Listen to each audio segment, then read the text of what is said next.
Malam karena sudah dikasih dalam Kristus, kita berjumpa lagi dalam latihan kontemplasi kasihan ini. Malam hari ini kita akan bersama-sama merenungkan bagaimana Yesus dikuda di padang gurun untuk merayakan pesta Santo Ignatius Loyola yang akan kita rayakan pada tanggal 31 Juli mendatang. Santo Ignatius Loyola, pendiri Serikat Yesus. Malah kita mengawali dengan doa. Dalam nama Bapa dan Putra dan Roh Kudus.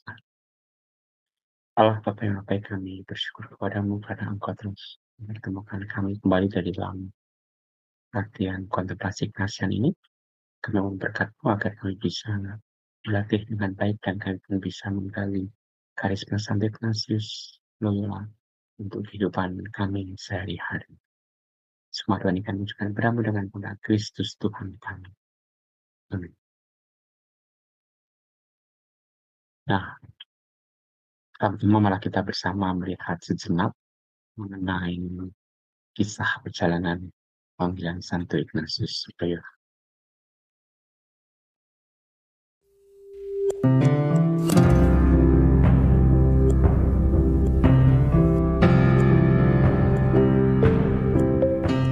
Hai sahabat Katolik semua, Shalom, salam sejahtera bagi kita semua. Selamat datang kembali di Katolik 5 Menit. Kali ini di edisi Santo Santa, kita akan membahas mengenai salah satu santo yang sangat militan dalam penyebaran agama Katolik di dunia. Ada yang pernah mendengar AMDG atau Ad Maiorem Dei Gloriam atau Kongregasi Serikat Yesus? Ya, kali ini kita akan membahas mengenai Santo Ignatius Loyola.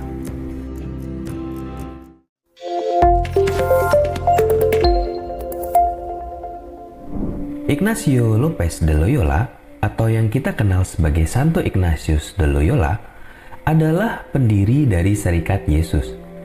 Ia dilahirkan di kastil keluarga bangsawan Loyola di wilayah Basque, Spanyol. Ketika masih kanak-kanak, ia dikirim untuk menjadi abdi di istana raja. Di sana, ia tinggal sambil berangan-angan bahwa suatu hari nanti ia akan menjadi seorang ksatria yang hebat. Ignatius kemudian masuk militer dan menjadi seorang perwira. Pada penyerbuan benteng Pamplona, Ignatius bertempur dengan berani, namun ia terkena peluru meriam dan terluka parah. Di kemudian hari, ia mendapat penghargaan karena kegagahannya dalam pertempuran itu. Tetapi luka di tubuhnya membuat Ignatius terbaring tak berdaya selama berbulan-bulan di atas pembaringannya di benteng Loyola. Ignatius meminta buku-buku bacaan untuk menghilangkan rasa bosannya. Ia menyukai cerita-cerita tentang kepahlawanan, tetapi di sana hanya tersedia kisah hidup Yesus dan para kudus. Karena tidak ada pilihan lain, maka akhirnya ia membaca juga buku-buku itu. Perlahan-lahan, buku-buku itu mulai menarik hatinya. Hidupnya mulai berubah secara perlahan. Ia berkata kepada dirinya sendiri, "Mereka adalah orang-orang yang sama seperti aku.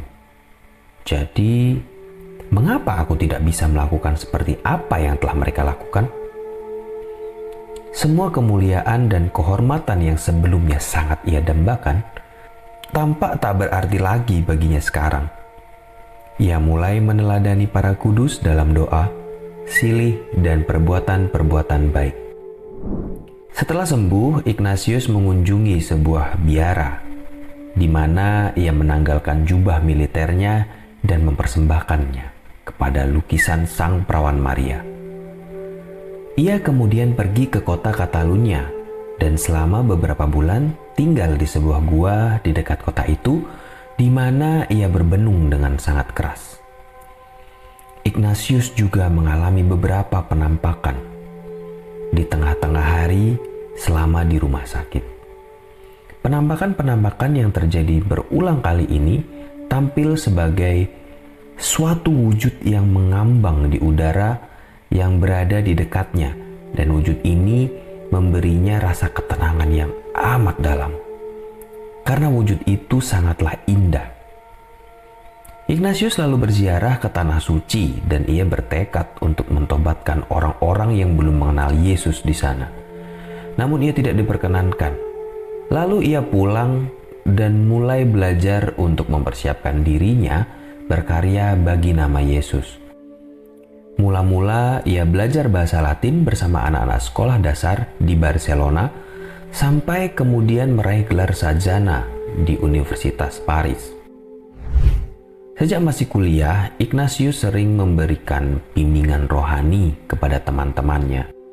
Di masa itu, tidaklah lazim apabila seorang awam mengajar spiritualitas. Ia lalu dicurigai sebagai penyebar bid'ah dan dipenjarakan untuk sementara waktu. Namun kemudian dilepaskan karena tidak ada bukti yang kuat kalau ia penyebar bid'ah. Kejadian itu tidak menghentikan Ignatius. Seluruh kota tidak akan cukup menampung begitu banyak rantai yang ingin aku kenakan karena cinta kepada Yesus, katanya.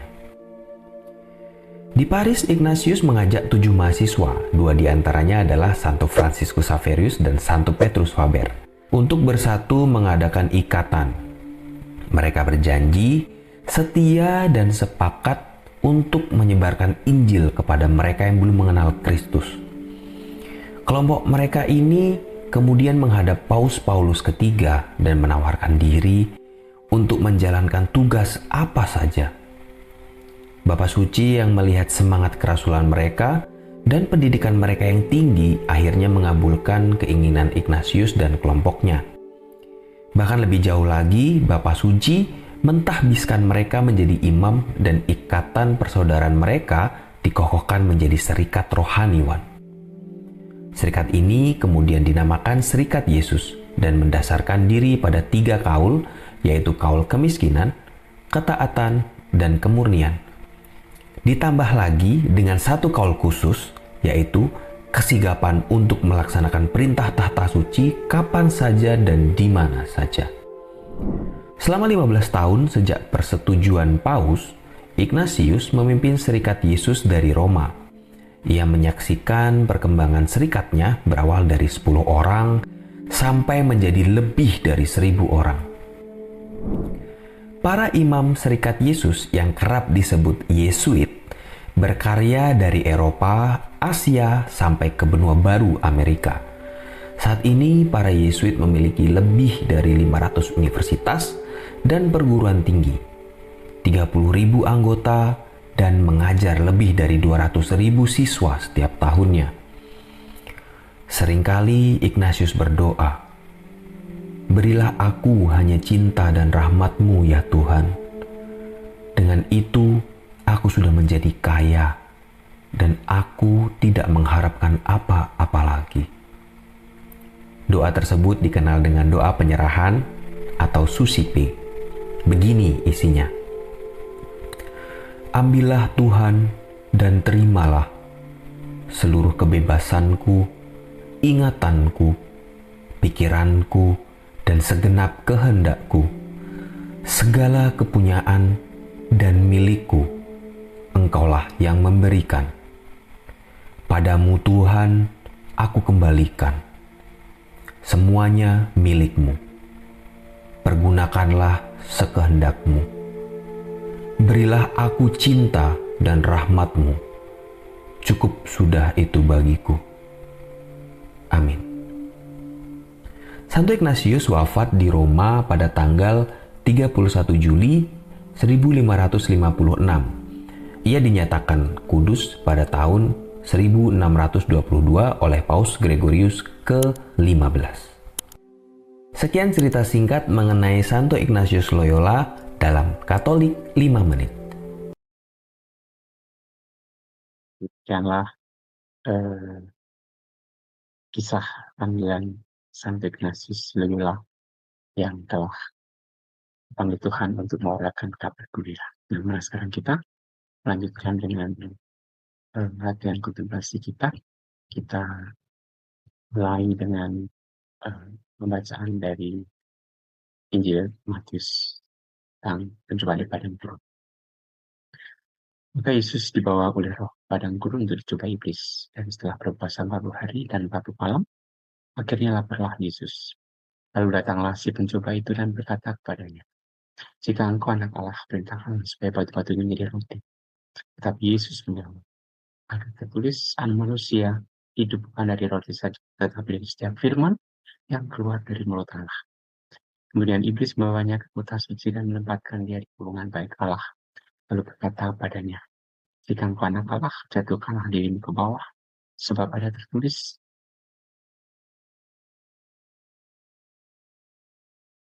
mengenai engkau, dia akan memerintahkan malaikat-malaikatnya, dan mereka akan menatang engkau di atas tangannya, supaya kakimu jangan terantuk pada batu."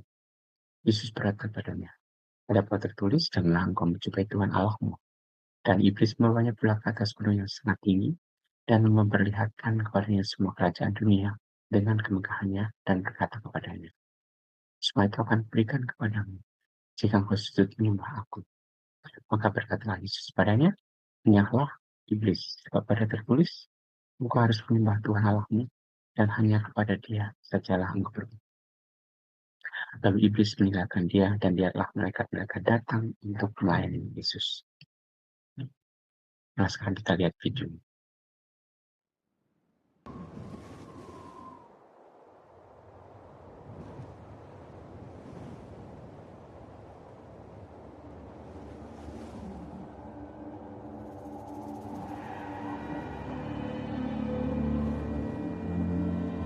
Why is it that you are praying?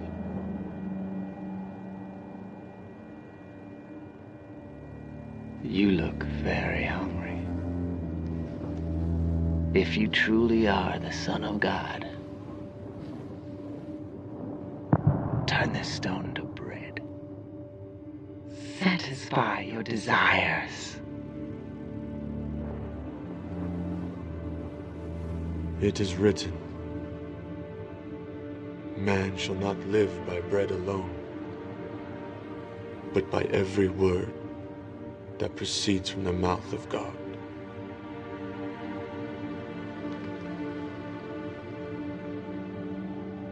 Mankind will not heed your words. This world is my domain. They have turned from you. If they do not heed my word, it is because you have blinded them to it. Yet I have come to bear the sins of many and show them the way.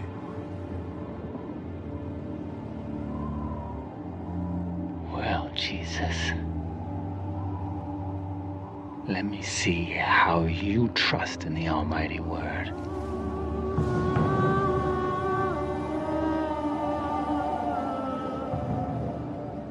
It is a long way down.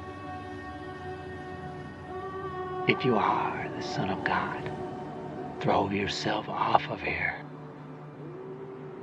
For it is written, he shall give his angels charge over you, and in their hands they shall bear you up, lest you dash your foot against a stone. You are the father of lies.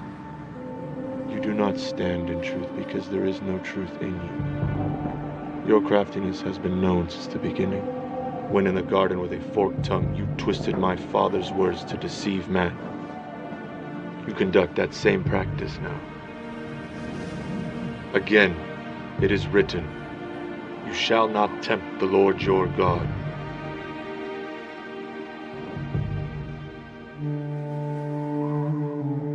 You know all things to come. Wars will be waged. Man will kill man in your name. Why go through this? Why suffer such a wretched death, when doing so will be in vain? Doing so will not be in vain, but is the will of my Father who has sent me. Although many will deny me, all would be lost, if not for what it is I have come to do.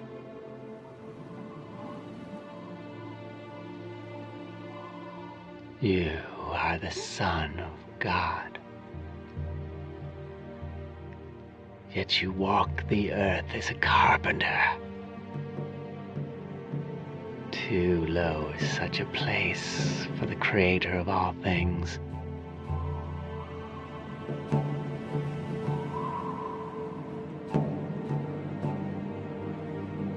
All of this has been delivered to me. I can give you authority over it all. All power. All riches. All the delicious fruits of the flesh. Forever. No need to suffer. No need to die for a flawed race. No blood need be spilled at all. If only you fall down and worship me. Remember your place. Who was it that saw you created? Who was it that saw you fall like lightning from heaven? Was it not I? And it is I who give authority to those who will trample your snakes and scorpions and all the power you bring forth. For it is written, you shall worship the Lord your God, and him only you shall serve. Get behind me, Satan.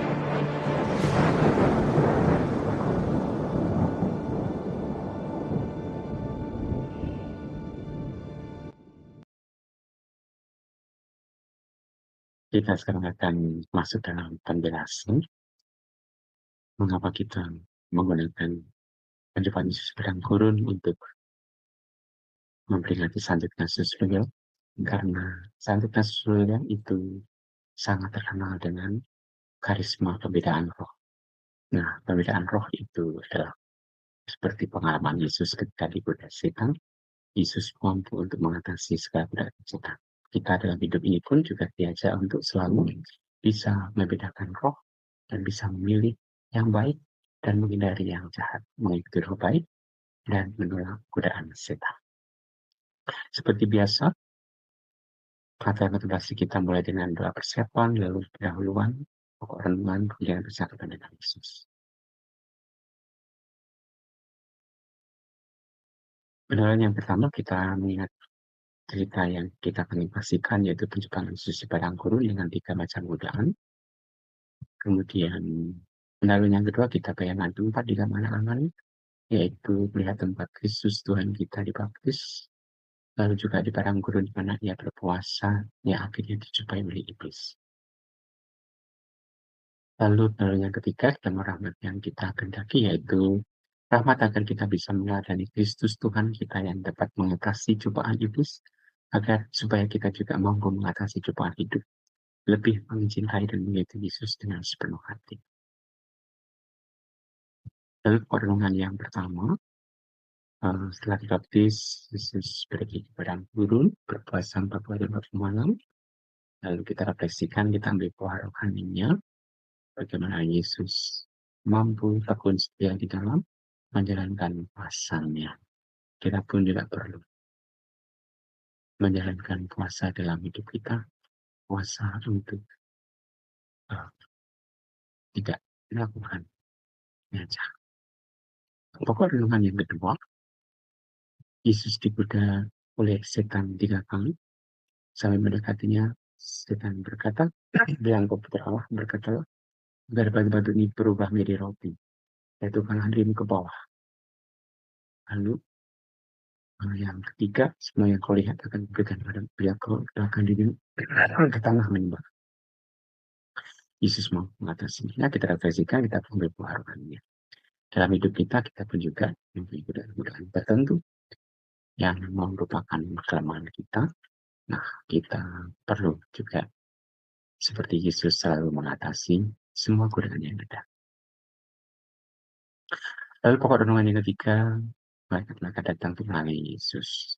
Kita refleksikan, kita ambil buah rohaninya. Nah, kita pun juga punya malaikat pelindung dan malaikat-malaikat yang menjaga kita. Kita pun seperti Yesus, kita juga bisa mohon perlindungan para malaikat. Lalu kita adakan dengan percakapan dengan Yesus. Baik, mulai sekarang kita masuk dalam latihan kontemplasi. Kita masuk dalam keheningan, kita rasakan kehadiran Tuhan tengah-tengah kita. Kita mohon rahmat agar kita mampu mengenali gerakan Roh Kudus, dan kita mampu untuk menghindari godaan dan setan.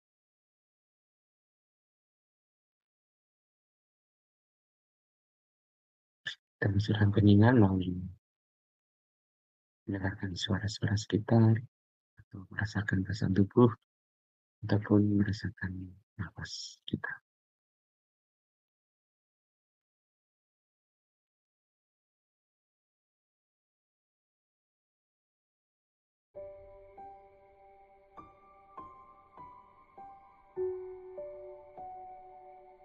Biarlah itu memang kudus yang akan disembah. Biarlah engkau bersujud di hadapanmu untuk menyatakan bukti kepada Allah yang mampu persembahkan kepadamu segala gagasan, keinginan, dan keputusan-keputusanku sampai waktu ini.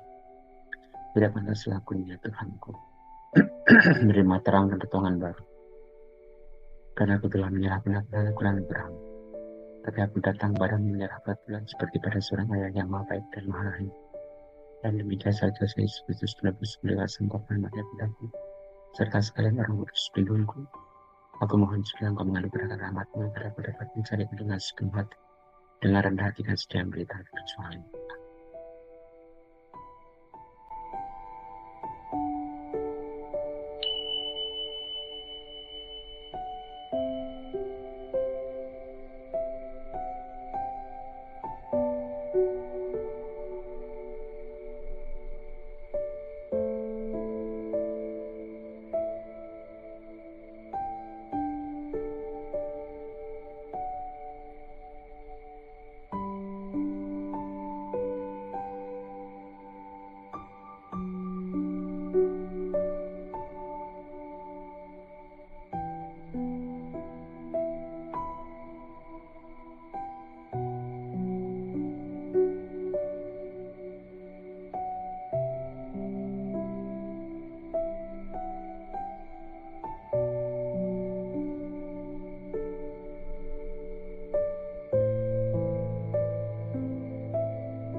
Marilah kita menutup pelatihan kontemplasi kita dengan doa yang diajarkan Yesus sendiri.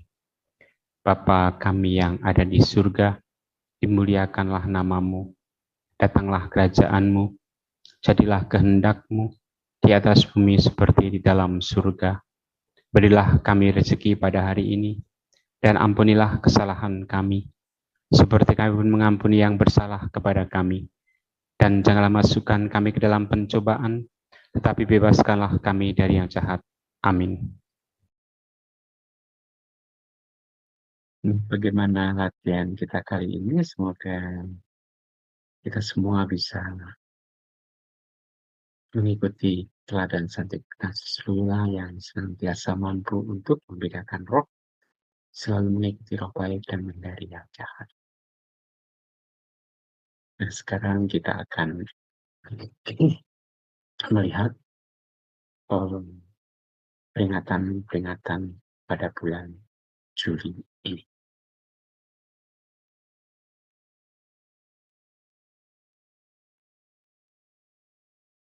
Tanggal 2 Juli yang lalu kita memperingati Santo Bernardinus Realino, seorang Yesuit, pewarta, yang lahir 1 Desember 1930 di Carpi Modena, Italia, wafat 2 Juli 1916. Beliau pewarta iman yang tangguh, pengetahuan ulung, pemimpin rohani, juga sekaligus bahwa pengakuan yang disenangi oleh umat, serta banyak melakukan kerja-kerja penyembuhan. Tanggal 3 Juli kita memperingati pesta Santo Thomas Rasul, ya, berasal dari Galilea, wafat 21 Desember tahun 72 di Minneapolis, India. Murid Yesus, Rasul Yesus, yang juga mengatakan ia sampai India dan menjadi martir di sana. Kemudian tanggal 9 Juli kita memperingati Santo Leo Ignatius Nami, berasal dari Prancis, lahir 30 Juli 1857 di Vernimus, Prancis. Wafatnya 20 Juli 1900 di Zhuhai, Cina, menjadi martir di sana. Lalu tanggal 11 Juli kita memperingati Santo Benedictus, lahir tahun 480 di Narsia, Umbria, Italia. Wafatnya 21 Maret 547 di Monte Cassino. Beliau adalah pendiri Ordo Benediktin di Monte Cassino, banyak menolong masyarakat masa itu dan mengajari masyarakat membaca dan menulis, bercocok tanam, dan juga keterampilan dalam berbagai pekerjaan. Tanggal 15 Juli kita memperingati Santo Bonaventura, yang lahir tahun 1221 di Vallereggio, Tuscany, Italia, wafat 15 Juli 1924 di Lyon, Prancis. Beliau adalah uskup kardinal, penjaga gereja, dan dikenal sebagai dokter malaikat, karena selama hidupnya Bonaventura menunjukkan kehangatan dan kasih sayang kepada sesama seperti api ilahi. 16 Juli kita memperingati Santa Maria dari Gunung Karmel. Ini adalah tempat di Israel di mana hadir Nabi Karmel. 12 Juli kita memperingati Santa Maria Magdalena, ya, pembawa dan sederajat dengan para rasul. Sebagai pengikut Yesus, ikut dalam pewartaan dan menjadi saksi mata peristiwa penyaliban, penguburan, dan juga kebangkitan Yesus sendiri. 22 Juli kita memperingati Santo Yakobus Rasul, murid Yesus, Rasul Yesus, yang wafat tahun 44 Hijriah di dalamnya. Karyanya salah satu dari 12 rasul, Yesus pemimpin jemaat Yerusalem, uskup pertama Yerusalem, dan mendapatkan julukan Yakobus yang adil dan Yakobus yang kudus. Tanggal 26 Juli kita memperingati Santo Yoakim dan Salome, orang tua dari Bunda Maria. Kemudian 29 Juli kita memperingati Santa Marta Maria dan Lazarus, ya, 3 bersaudara yang menjadi sahabat Yesus. Lazarus dibangkitkan Yesus dari kematian, Santa Marta memilih untuk hidup aktif, Santa Maria memilih hidup kontemplatif. Dalam iman Katolik, sisi aktif dan kontemplatif merupakan satu kesatuan yang tidak bisa dipisahkan atau dipertentangkan. Kita harus bisa sekaligus menjadi pendoa, tapi juga sekaligus banyak melayani orang lain. Kemudian tanggal 31 Juli kita memperingati Santo Ignatius Loyola. Nah, sebelumnya mulai 22 Juli sampai 30 Juli kita adakan Novena Santo Ignatius ya. Nanti doanya kita share di grup kita yang pada tanggal 21 Juli itu bisa ikut Ekaristi di gereja Yesuit ya, di mana ada gereja Yesuit, maka kita bisa mendapatkan indulgensi penuh ya untuk mereka yang kita doakan, yaitu dengan ikut Ekaristi di gereja Yesuit, kemudian menerima sakramen tobat, menerima Ekaristi, dan juga mendoakan wujud toba suci dengan doa aku percaya bahwa kami dengan selamat. Semoga Santo Ignatius Loyola senantiasa mendoakan kita yang masih berjuang di timur. Nah, sekarang malah kita bersama-sama berdoa bersama dengan Paus Franciscus untuk wujud beliau di bulan Juli ini. Marilah berdoa. Setelah Bapak yang baik bersama dengan Paus Franciscus, kami berdoa untuk wujud-wujud gereja universal bagi pelayanan pastoral orang sakit. Semoga sakramen pengurapan sakit menganugerahkan pada para penerima dan juga keluarga mereka kuasa Tuhan dan juga semakin memiliki tanda belas kasih dan harapan bagi semua orang. Kami mohon, kabulkanlah doa kami ya Tuhan. Untuk wujud gereja Indonesia, untuk pendidikan alternatif, semoga masyarakat semakin memahami dan menikah setiap anak sehingga dapat terbuka pada bentuk-bentuk pendidikan alternatif yang paling sesuai untuk membantu tumbuh dan berkembangnya. Kami mohon, kabulkanlah doa kami ya Tuhan. Untuk wujud khusus, semoga seluruh petugas publik mengambil bagian di dalam menguatkan persaudaraan seluruh bangsa Indonesia. Kami mohon, kabulkanlah doa kami ya Tuhan. Kami juga berdoa untuk para Yesuit di seluruh dunia. Semoga mereka tetap setia dalam panggilan dan ikut serta mewatakan kerajaan Allah melalui karya-karya atas perusahaan mereka. Kami kabulkanlah doa kami ya Tuhan. Kami juga berdoa untuk persiapan penyelenggaraan apostolik Papa Suci Paus Franciscus ke Indonesia. Semoga semua persiapan dapat berjalan dengan baik dan Paus Franciscus memberi rahmat kesehatan sehingga beliau pun berakhirnya bisa berkunjung ke Indonesia untuk membawa pesan perdamaian bagi seluruh bangsa Indonesia. Kami mohon, kabulkanlah doa kami. Kami juga berdoa untuk keluarga kami masing-masing. Semoga berkat melimpah bagi kami semua, agar kami pun juga bisa setia di dalam melaksanakan tugas perutusan kami sehari-hari. Kami mohon, kabulkanlah doa kami ya Tuhan. Kami berdoa untuk perdamaian dunia, semoga Roh Kudus-Mu membawa perdamaian di tempat-tempat yang masih berperang dan konflik sampai saat ini. Untuk perdamaian dunia kami mohon, kabulkanlah doa kami ya Tuhan. Kita ini sejenak, kita sampaikan doa-doa pribadi kita.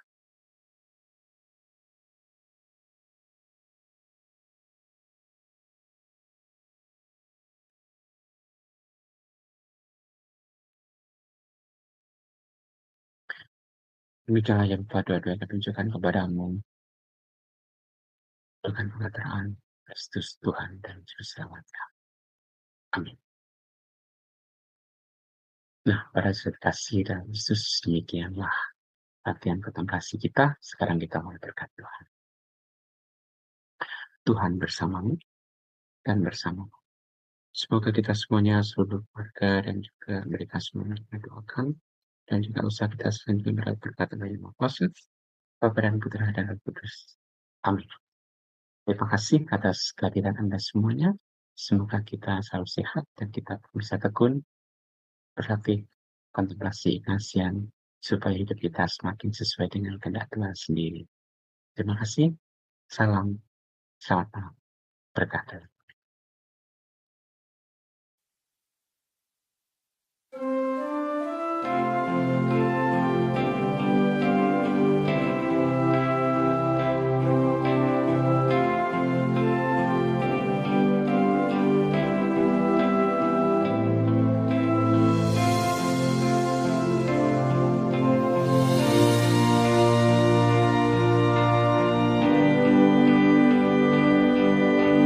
Take, O Lord, and receive all my liberty.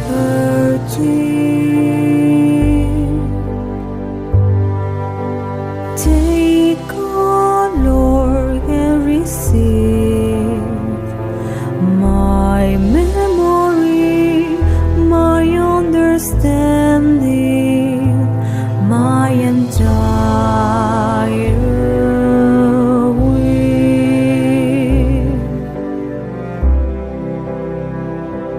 to have given me all that I have, to have given me all I possess. I know give it back to you.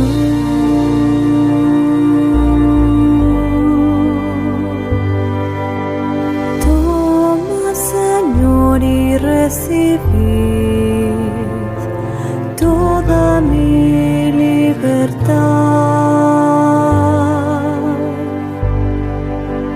mi memoria, mi entendimiento y toda mi voluntad.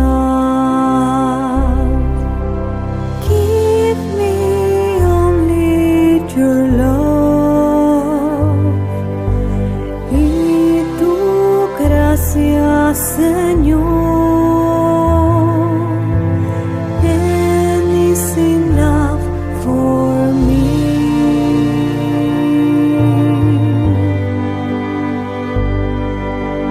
Toma, Señor, y recibid. Take, O Lord, and receive. For you have given me all that I have. To have given